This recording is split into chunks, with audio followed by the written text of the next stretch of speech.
जिथे तुलना सुरू होते तेथे आनंद आणि आपलेपणा संपत जातो. तुलनेच्या या खेळात न अडकलेलंच बरं, कारण या खेळाला अंत नाही. सुखी जीवनासाठी मोठ्या घराची गरज नसून घरात चांगल्या वातावरणाची आवश्यकता असते. ज्याला आयुष्यात मोठं यश वाटायचं असतं त्याला फसवणारे देखील तेवढेच भेटत असतात. म्हणून प्रत्येक पाऊल विचारपूर्वक आणि जपून टाका. काही जागा या रिकाम्या राहिल्या तरी चालतील, पण त्या जागा चुकीच्या व्यक्तींनी भरू नका. कमीत कमी शब्दात जास्तीत जास्त अपमान करणाऱ्या माणसांना नातेवाईक म्हणतात.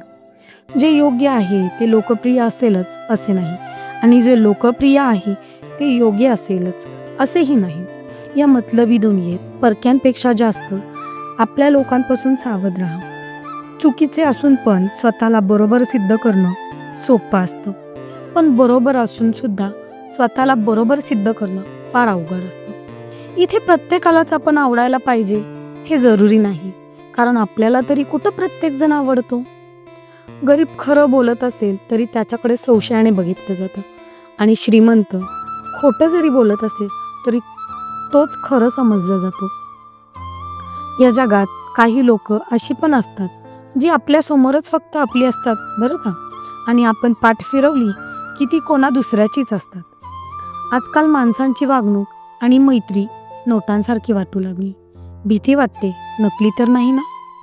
आनंदी राहायचा एकच मंत्र आहे, अपेक्षा नेहमी स्वतःकडून ठेवा. एखाद्या गोष्टीमागे इतकेही पळू नये की पायाऐवजी मन थकेल.